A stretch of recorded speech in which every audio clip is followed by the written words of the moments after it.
Good morning, everyone, or evening. I'm not sure when this is coming out, but it's Friday evening here, and it has been a whirlwind of a week. We've had roller coaster weather. We were up to 80 degrees, and then I think 2 days later, we had 2 inches of snow. We've had some unexpected excitement. Mosi snapped her dew claw again, so she got to go to the emergency vet, and not in this current puppy video, but probably the next one you'll see her with the wrap on her ankle. But she's doing really well. We had our refrigerator quit suddenly, so we've got the new one in and things going back where they belong. It's just been one of those weeks where nothing really goes to plan, but we're getting through it, so we're just rolling with the unexpected. And yeah, so it's a treat to be able to chat with you. Like I said, I'm not sure if this will be coming out Friday night or Saturday morning, but either way, I'm glad you could join me. Speaking of, my name is Janine McGowan and I design cross stitch as the Blue Flower. I'm going to jump right in here with stitching in action. We've got lots to share this time. Great stuff. First up, we have Winter Squirrel, and this was stitched by Christina. She mentioned that she used the Whip Go to get it finished, which I think is a great tip. I've seen Whip Go mentioned a lot of times online, but I've never used it. So if you have any sort of feedback on that, I'd love to hear from you. She also used the 32 count legacy linen from Picture This Plus. She used the called for threads, except that she substituted a white DMC for the snowflakes, I think to make them stand out a little better. And she said she used a simple frame, but you can easily open the back of it to swap out other seasonal projects, which is such a good idea as well. And she sent her own puppy photos. This is Ollie the Whippet and Remy the Corgi. So thank you so much, Christina, for sharing those. Next up, we have In Praise of Pollinators, stitched by Denise. She used 40 count Stormy Night linen, and she changed the colors of the flowers to reflect what's in her own garden. So that's pretty cool. I really like that. You design with one color palette, but once you start changing, at least the way it works for me is if I get a design that I'm stitching on and I start sort of pulling one thread and changing things, then it leads me down the rabbit hole of changing all sorts. So well done, Denise. Excellent stitching, and I think it came out beautifully. Then we have Festive Forest, stitched by Lori. This was the Jingle Ball class last fall, and she did a great job on the finishing. It looks perfect. Yeah, beautiful. She said she used little copper pinecone charms on the top of it, which I think is a really great tip. I know charms come in all sorts of designs, so you would have a world of choice there, but I think it came out really beautifully. Thank you, Lori, for sending that through. And then finally, this week's Drunk with Power Award, hands down, goes to Paula, who stitched sort of a Happy Campers crossover, mishmash, alternate universe version. You can see it started with Happy Campers, but she removed the lodge and the vehicles at the bottom. She put on the bottom, it was actually the waterfall design from Forest Home, turned it on its side and put it in the bottom there like it's a stream. The bear peeking out of the tent is getting rained on. Let's see. Oh, she recreated some of the animals that they have at their home. So Jane Doe is their deer, and she bats her eyelashes. Freddie the Fox has an F to mark that it's Freddie the Fox. I told you she used the waterfall from Forest Home on the bottom to make a stream. She said she was once attacked by yellow jackets at that stream. So that's included as its own little story on the bottom. And she used glow-in-the-dark thread for a number of the elements. So absolutely toast to you, Paula. Way to get properly drunk with power, and I love it. On to what I'm stitching. I've been working on that Elizabeth Cooper 1866 from Fox and Rabbit. I've been making good progress in between some model stitching. I haven't gone near the over ones since I did my first push and got about half of it done. But the border is all matched up, so that's a big win, and I'm proceeding around until I run out of procrastination stitching and I have to do those over ones finally. But I'm really pleased with the way it's coming out, and I'm so excited to see it pretty soon all stitched up. So that's what I'm stitching. On to Stash Spotlight.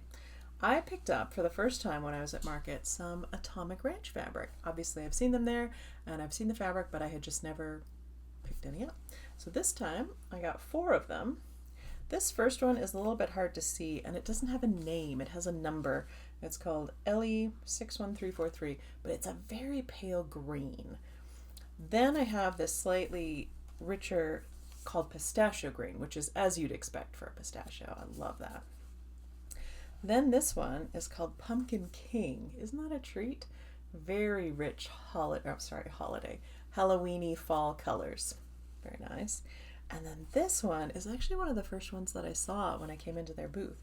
It's called Nutmeg. It's this beautiful, deep, rich brown, which I'm very excited to use. Colors like that, you have to find just the right project, but when you do, oh boy, it is good. So yes, that's my stash spotlight for this time. And I've never used Atomic Ranch fabric. I've never had any before. So I'm looking forward to giving that a try to see how it works out. Okay, inspired by that, we had a little bit of break for dog things, but inspired by that last fabric there, the world around this week is nutmeg, which is one of my personal favorite spices. It's one that I have always loved. I love that it works really well in sweet or savory foods, and I love the way it's warm but interesting, and it can add a little bit of extra something to such a variety of recipes. It's a personal favorite.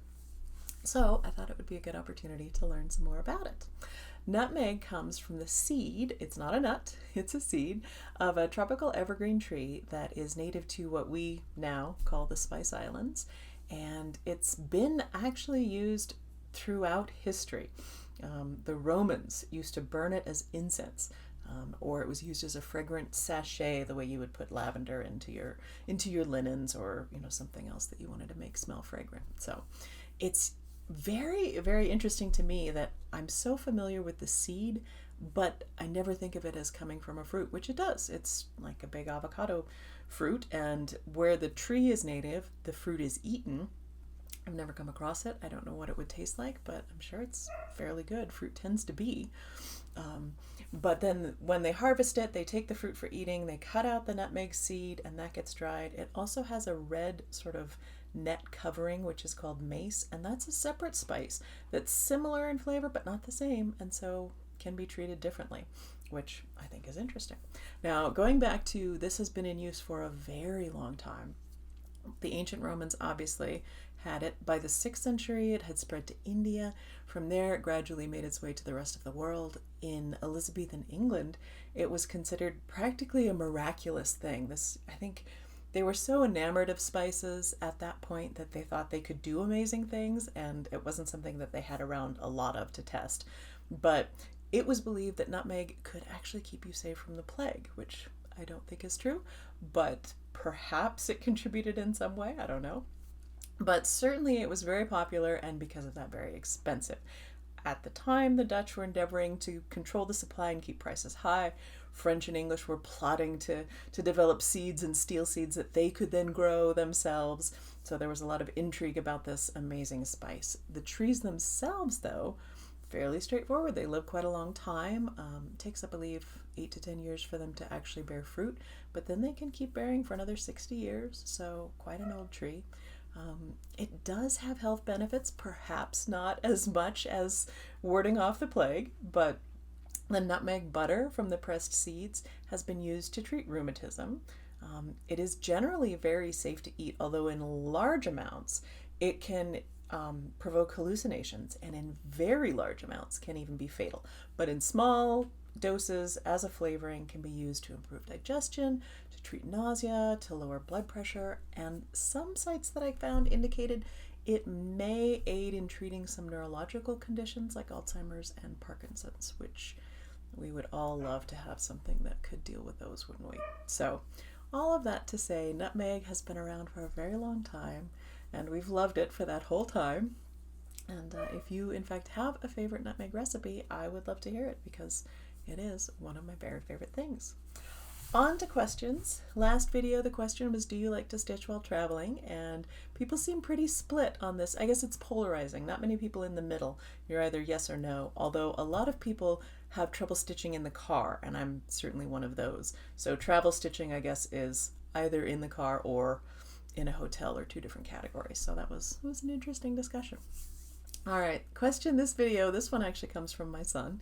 He proposed it and sort of extrapolated into what constitutes a sandwich. Now, Sandwiches are probably my favorite food. If I had to pick one thing to eat for the rest of my life, it would be sandwiches, which honestly is because I love bread.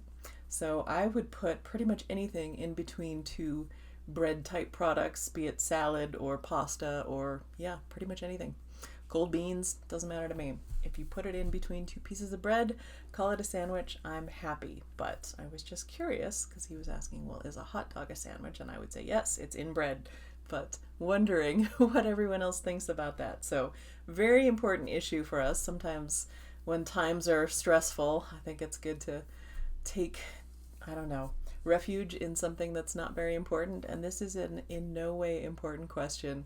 Let me know your thoughts on what's a sandwich. All right, on to best thing. I had such a fun time at the Nash Dash Startathon. I can't say it several times quickly, but it was great. It was the end of last month through Lindy Stitches, and I got to chat with Liz Matthews for like a whole hour. We never get to do that because when we see each other, it's always at market or briefly in an online thing. So that was a real treat for me to get to spend some time with Liz and with all of you. So thank you everyone who joined us for our conversation, and I hope you had a lovely time.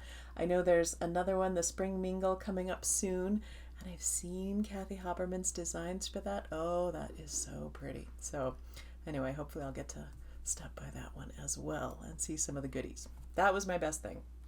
On to giveaway. Last video, oops, so I can reach this. It was this lovely thread pack of the new Gentle Art threads and a little packet with some extra goodies. The word was candy, and the winner of that one is Red Hat Stamper. So if you get in touch with me, send me your address, and I will get that in the mail to you. Now, giveaway this video. This is an extra good one. I don't get to do these very often, but Cottage Garden Threads sent me this new set of their Cottage Core thread collection. I think you can see all of them there. But they also said that they would love to do one for a giveaway. So usually in the past, I've either gotten two or they've sent me one. I didn't know this one was coming out until it arrived, so I hadn't ordered an extra until they sent me one. And so what they said is, I'll do the giveaway, I'll pick a winner in the next video, get their information, and I will pass it on to Cottage Garden Threads, and they will go ahead and they will ship that collection directly to you. So it's a big one. I know that means we're going to get a lot of comments if you use the word cottage in your comment. There will be, for one lucky winner, this fantastic thread pack. So really looking forward to that one. I know that means there are going to be a lot of comments on this video. So in advance, I will do my best to answer them. I did not do a great job for this last video of answering everybody. I read them all, and I always do, but I don't always have time, especially if it's something where there are a lot of comments coming in, to actually send an answer to everyone. So just a heads up on that. I'll do my best, but feel free to drop in your comment with cottage so you can be in the selection for the giveaway next week. On to announcements. I will get a newsletter out this weekend. I didn't end up doing one last month, and I think that's pretty typical for the month of market, but I'll have one out this weekend. I'm also photographing the new summer releases this weekend, which is very exciting, and so perhaps I'll get some sneak peeks in there as well in the newsletter. And I think that's pretty much it. I'm packing up to go in May to Florida, so the boxes are accumulating in my dining room. And then I'm working on the retreat that I'll be attending in October as well. I'll make sure I get the details for both of those in the newsletter. And that's what I'm up to. Maybe finish putting the things back in the fridge, get them out of the coolers where they've been waiting. So very exciting times here. We have puppy video at the end. I hope you have a lovely rest of your day or weekend, depending on when you see this. And thank you very much for joining me. I will talk to you again in a couple of weeks.